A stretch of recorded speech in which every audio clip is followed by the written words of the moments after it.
Samajwadi party के लोगों को घमंड भी हो चुका था। जैसे टिकट बंटवारे को लेकर देखेंगे, आपस में भिड़ गए कि हम तुमको नहीं देंगे, हम तुमको नहीं देंगे। जनता ने कोई नेता चुनाव नहीं लड़ा, ये अधिकारी लोग चुनाव लड़े। वो पिस्तौल तान दी, नहीं टांगेगा उसको राष्ट्रपति पुरस्कार मिलने जा रहा है।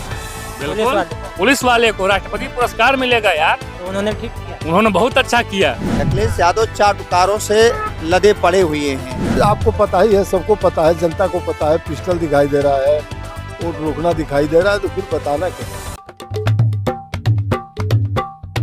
आप यूपी के उपचुनाव को लेकर के क्या कहना चाहेंगे? जो रिजल्ट सामने आए हैं, समाजवादी पार्टी बहुत ज्यादा पीछे हो गई।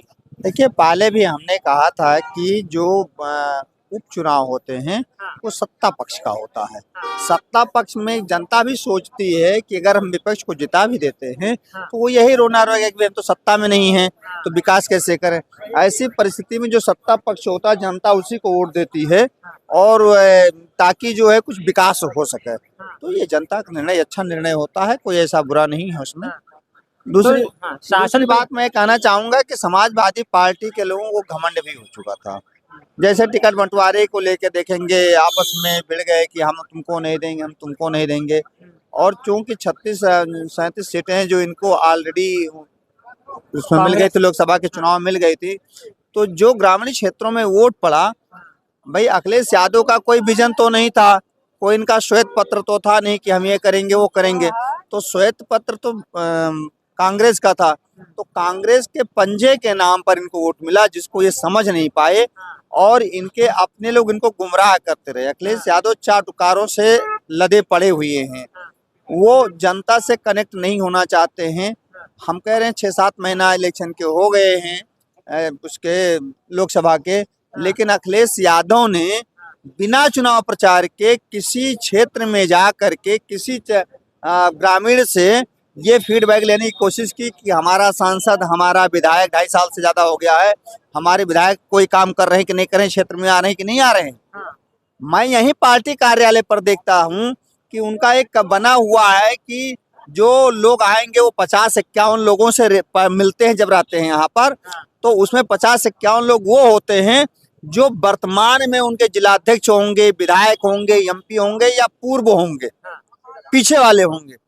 तो जो आपका कार्यकर्ता सुबह आता है, आंध्रा से आता है, तमिलनाडु से आता है, वो बैठ करके वेट करता, आप उससे मिलते रही हो, तो इसका दूरगामी परिणाम तो गलत ही निकलेगा ना।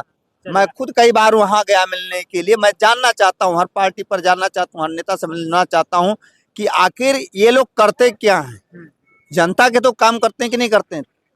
3 बार हमको हाल में बैठाया गया, 1 बजे से लेकर 4 बजे बैठाया गया, कहा गया जीएमटी हाल में माननीय जी बैठे अभी मिलेंगे। 4 बजे कह दिया जाता है कि साहब अब नहीं मिलेंगे। तो जनता का क्यों नुकसान कर रहे हो अपने कार्यकर्ताओं का 4-4 घंटा बैठा करके भाई। तो इस चीज को उन्हें देखना चाहिए। जनता नाराज नहीं होगी, कोई बलिया से आ रहा है, कोई आंध्रा से आ रहा है, कोई तमिलनाडु से आ रहा है, वो आ करके आपके यहाँ अपना समय तो बर्बाद कर। तमिलनाडु यहाँ से 2400 किलोमीटर है भाई साहब, 2400 किलोमीटर से जो चल करके आ रहा है और आप उसको बैठा दें 1.5 घंटा 3 घंटा वहाँ कार्यालय में, और उसके बाद कहते हैं कि साहब अब आज नहीं मिलेंगे, नेक्स्ट टाइम मिलेंगे। अब नेक्स्ट टाइम जब टाइम होगा तब मिलेंगे। तो इस तरीके से नुकसान उठाना पड़ता है और ये सभी पक्षी पार्टियों को चाहिए कि जनता से कनेक्ट हो, जनता के मुद्दे को उठावें। जब विधायक निधि और सांसद निधि है तो उसका सदुपयोग जनता के लिए कितना किया गया है, ये राष्ट्रीय अध्यक्षों की भी जरूरत है। और राष्ट्रीय अध्यक्ष लोग जो होते हैं, बड़े नेता होते हैं, वो केवल चुनाव प्रचार में 1-2 लाख की भीड़ को संबोधित करने नहीं आवे, वो रूप बदल करके, जैसे जवाहरलाल नेहरू जाया करते थे, सरदार वल्लभ भाई पटेल जाया करते थे, चौधरी चरण सिंह जाया करते थे, इस प्रकार से क्षेत्रों में जा करके जब कनेक्ट होंगे तभी ये पार पाएंगे। चलिए, आपका बहुत बहुत शुक्रिया। दादा, आप क्या कहना चाहेंगे? यूपी का जो उपचुनाव था, चलिए आगे बढ़ते हैं। क्या वजह रही कि अखिलेश यादव इतना पीछे रह गए? कोई जनता ने कोई नेता चुनाव नहीं लड़ा था, ये अधिकारी लोग चुनाव लड़े। अधिकारियों ने चुनाव लड़ा है। राम राज्य था योगी जी का, मतलब ये आगे भी ऐसा लग रहा है कि आगे जो 27 में चुनाव होगा उसमें भी कुछ ऐसा देखने को मिल सकता है क्या? भाजपा सरकार बहुत काम किया, जनता उसको खुद पसंद किए, चाहे 50 साल तक रहेगी, यही 50 साल तक रहेगी, कोई हटाने वाला नहीं। कोई नहीं हटा पाएगा। ये समाजवादी पार्टी जो है सिर्फ 2 सीटें ही पाई है, बाकी बीजेपी के खाते में चले गए, बीजेपी और आरएलडी के खाते में। क्या कुछ कहना चाहेंगे कि जो सपा है वो पीछे क्यों रहेगी? ये चुनाव है तो होता रहता है। कोई आगे रहता है, कोई पीछे रहता है। अभी इसके पीछे भी तो चुनाव हुआ था, उसमें आप देखे होंगे, तो आगे पीछे तो लगा रहता है, कोई बहुत बड़ी बात नहीं है, राजनीति में सब होता रहता है। शासन प्रशासन को लेकर के जो सवाल उठाए जा रहे थे, वो आपको भी पता है, हाँ, उसमें हम क्या बताएं। कुछ नहीं कहना चाहेंगे? नहीं, आपको पता ही है, सबको पता है, जनता को पता है, पिस्टल दिखाई दे रहा है, वोट रोकना दिखाई दे रहा है, तो फिर बताना क्या है।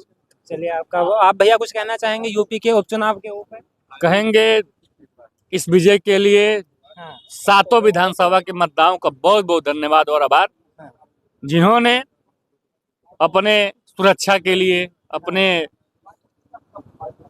सही व्यवहार के लिए, अपने सही लाभ के लिए भारतीय जनता पार्टी को वोट दिया। इसके लिए बहुत बहुत धन्यवाद देना चाहता हूँ 7 विधानसभा की जनता को और 9 विधानसभा की जनता के आपने जो रिजल्ट दिया, इसके लिए बहुत बहुत धन्यवाद। चलिए, आपका बहुत बहुत शुक्रिया। लेकिन यहाँ पर एक बीच में सवाल उठ जाता है कि शासन प्रशासन को लेकर के कोई शासन प्रशासन नहीं यार, वो कह रहे थे वो पिस्तौल तान तो दिए नहीं टांगेगा, उसको राष्ट्रपति पुरस्कार मिलने जा रहा है।